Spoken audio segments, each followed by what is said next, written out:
¿Qué tal? ¿Cómo están, amigos y amigas de esta comunidad? Como siempre, un gusto, como siempre, un placer que nos acompañen. Vamos con el segundo tema que se los teníamos prometidos desde la mañana.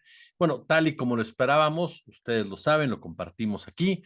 El Consejo General del INE rechazó por unanimidad, ojo con este detalle, unanimidad la petición del PAN, PRI y PRD para suspender la transmisión de las conferencias mañaneras del presidente Andrés Manuel López Obrador por posibles infracciones a la ley electoral.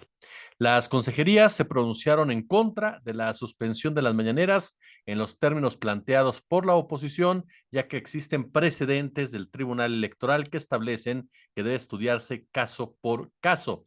Además, la coalición opositora presentó una queja solicitando estas medidas cautelares, por lo que consideraron que de pronunciarse estarían prejuzgando el asunto. Xochitl Gálvez, ustedes lo saben, había pedido la cancelación debido, dice ella, a la incontinencia del presidente a incidir en la contienda. Al presentar la propuesta a nombre del PAN, el senador Germán Martínez sostuvo que había antecedentes de limitación de la conferencia matutina durante el periodo electoral al advertir que se estaba vulnerando la neutralidad en la elección. Creo que conviene a la legitimidad de la nueva presidenta de México, cualquiera de las dos, le conviene que se limite al presidente de la República en su voz. Fue lo que dijo incluso Germán Martínez. Guadalupe Acosta Naranjo, representante del PRD, alertó que hay una violación sistemática por parte del presidente de la República a la Constitución y que la autoridad electoral no está garantizando un piso parejo. El daño está hecho, es irreparable, la elección no es equitativa, la elección tiene clara intromisión del presidente, dijo Guadalupe Acosta Naranjo. Vamos a observar de la violación sistemática de la Constitución por parte del presidente de la República y no hacer nada, no tomar medidas, y si los órganos electorales no nos amparan, escuche usted, tendremos que llamar a la sociedad mexicana de nueva cuenta a movilizarnos. ¿Se acuerda la frase que utilizó López Obrador cuando le cometieron fraude en 2006 y que mucha gente condenó, incluyendo a todos los conductores que ahora aplauden a esta cruzada democrática por parte de los opositores? Al diablo las instituciones. Señor Guadalupe Acosta Naranjo, ¿está mandando al diablo sus instituciones? ¿El INE sí se toca cuando no les da la razón? ¿El INE sí hay que pegarle cuando no cede a nuestros caprichos? ¿Sabe usted por qué se inclina la gente hacia López Obrador? Le puede caer bien o mal, pero ¿por qué resultados? Resultados que ustedes no quieren reconocer. El problema es de ustedes. La ceguera es de ustedes. La fobia, la filia es de ustedes. Por eso están coléricos, por eso están confundidos, por eso están fuera completamente de su entorno, porque no logran alcanzar a entender a una mayoría, porque la juzgan y la miran con sus propios ojos clasistas, racistas y tramposos, en lugar de entender que hay resultados. Por supuesto que a mí hay gente que dice, pero sí mienten, pero han dicho mentiras en esto, pero no son tan honestos, pero a ver, pero están mejor que los anteriores. Y si estás mejor que el anterior, ¿por qué voy a votar a tu favor? Es decir, si hay algo que a mí me beneficia, que lo está haciendo bien en términos generales, ¿por qué voy a votar por alguien que lo hizo mal y que aparte se la pasa insultándome todo el tiempo? El senador Emilio Álvarez y Casa es una joya lo que dijo. Calificó al mandatario como un violador serial de la Constitución, ¡qué lo cual implica una práctica sistemática que puede tener un daño irreversible, por lo que hizo un llamado a tener un árbitro electoral fuerte. ¿Cuál es el rol del árbitro? ¿Cuándo hemos visto una competencia adelantada que la República se inundó con propaganda ilícita, con recursos de procedencia ilegal público-privada del narco? Ándale, con candidatos de Morena de manera escandalosa y todavía quieren dar clases de ética, es de un cinismo atroz. ¿Y las pruebas, abogado? ¿Y las pruebas, senador? Atroz es que usted lanza acusaciones de ese tamaño sin pruebas, ¿no? Sin una sola prueba, una sola. Dice, se ha dejado pasar, claro que desnivela el proceso electoral, la neutralidad de un árbitro en condiciones de inequidad, abuso legítimo de la violación reiterada de la ley. ¿Qué tal los discursos por parte de la oposición? Y ojo, hubo consejeros que dijeron, a ver, no debe utilizarse la mañanera como una herramienta para influir en los procesos electorales, motivo por los que ha sido objeto de una veintena de medidas cautelares. Y hacemos, obviamente, pues nuevamente un llamado a la responsabilidad, un exhorto, ¿no? Aunque pueda parecer inocuo, inútil, pero a final de cuentas tiene un valor simbólico que no tendría que ser despreciable. Incluso Claudia Zavala, que ha sido crítica del gobierno de López Obrador, señaló que de forma recurrente han dictado medidas cautelares para el presidente porque en el contenido que hemos encontrado es que en este medio de comunicación o bien se violan las reglas de propaganda gubernamental o bien la prohibición de la injerencia en cuestiones de materia electoral. Aquí hay una pregunta que, que yo me gustaría algún día poder responder, porque muy poca gente la puede responder y algunos me dicen no estamos todavía para eso. ¿Cuánto influye la mañanera como tal en esta contienda política? ¿Cuánto en el voto de la gente? Porque mucha gente ya había definido su voto antes de comenzar esta contienda. Yo no estoy justificando para nada las violaciones que sí se han dado por parte del gobierno federal, por parte de Andrés Manuel López Obrador, al hablar de la contienda. Ahí están las reglas, si tú las rompes, las estás violando. Eso es un hecho. Se los comentaba en la mañana.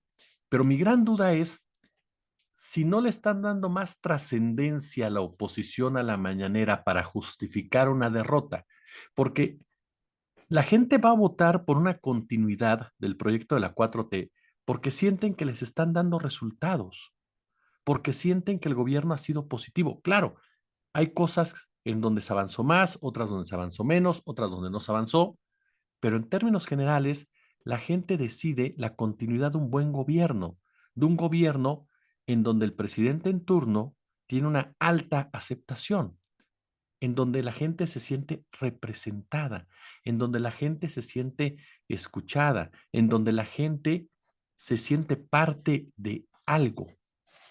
Por lo tanto, más allá de la mañanera, que sin duda ha sido un factor clave en esta discusión política y que sin duda genera controversia y que sin duda tendrá cierta influencia, para mí lo que influye en el voto del voto del ciudadano ciudadana el próximo 2 de junio no son las declaraciones, son los hechos.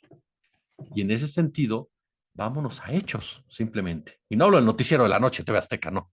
Hablo de los hechos como tal. Ajá.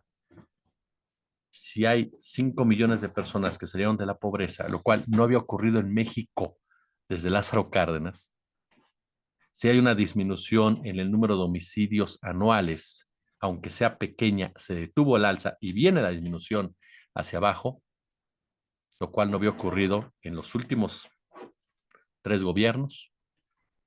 Si hay un aumento del salario mínimo de manera constante, consistente, que no haya pasado en los últimos gobiernos. Si se combate el outsourcing que fomentó la precarización laboral y salarial, que no haya pasado en otros gobiernos. Claro, queda de ver en materia de salud. Sí, por supuesto, eso es un hecho. Se ha tratado de avanzar, es cierto, pero queda de ver todavía en ese sentido el gobierno. Pero en otros rangos, ahí está.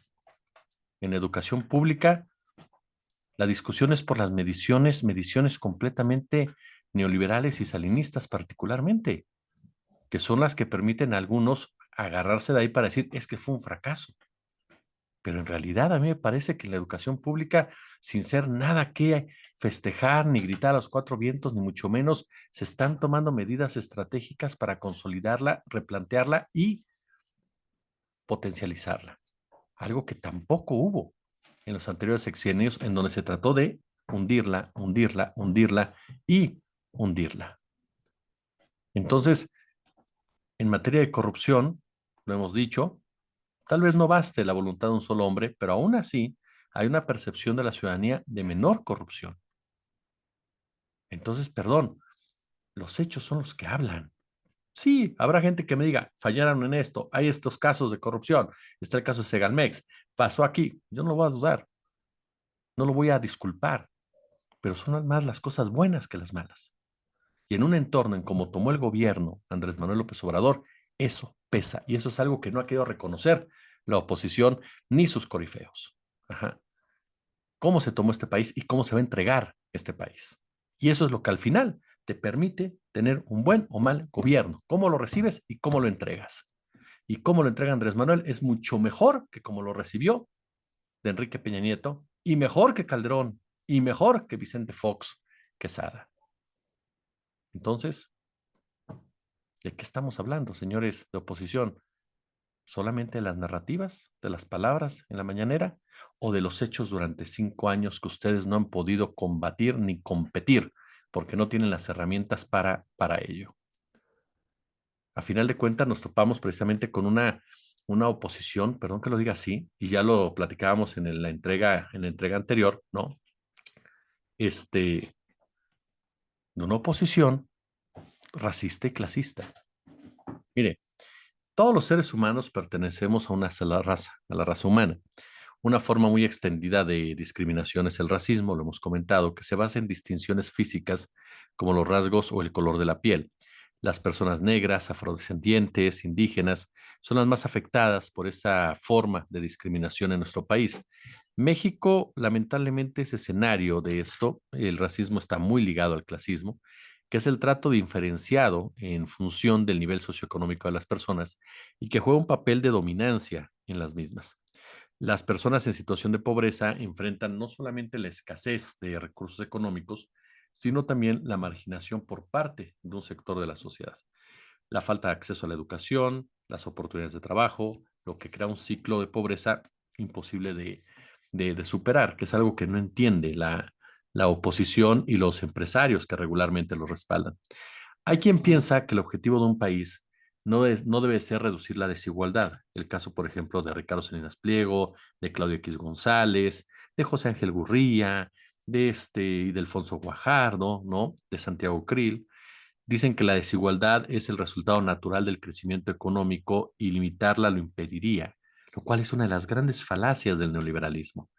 Hablan de que las desigualdades solo le importan a nosotros, a los envidiosos, a los resentidos.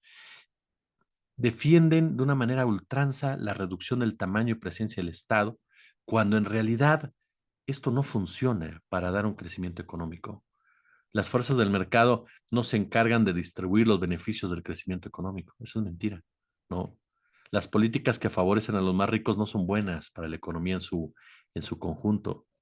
Estamos hablando de una oposición que vive en una zona de privilegio, una oposición que hace mucho tiempo se olvidó de las necesidades reales de la población de nuestro país, que se centró tanto en defender a una élite, que creó una democracia de cuates, que creó una soberanía del dinero, que creó una patria para los poderosos, y en donde todos los demás somos desechables, así, con letras mayúsculas, y por lo tanto no había necesidad de buscar el voto. ¿Por qué? Nos robábamos las elecciones, las pactábamos, las manipulábamos, jugábamos con base a nuestras propias herramientas. Y los demás tenían que seguir esas reglas. Esa postura de muchos integrantes de la oposición, como ahorita Guadalupe Acosta, que habla de movilizaciones ciudadanas y demás. Señor Guadalupe Acosta, no sea cínico. Y no sea cínico porque llevan una desventaja de 20 puntos mínimo. Póngale 15 a 30 puntos el promedio. Yo creo que van a quedar en 15 puntos de diferencia. Pero soy muy honesto. Me parece un insulto de usted y de toda la gente que está integrada al PAN, al PRI y al PRD, cuando nos dicen que se está fraguando un fraude, una elección de Estado, cuando van perdiendo 3-1. Es como en el fútbol, si te meten un 4-0 y resulta que dicen fue robo del árbitro, mano.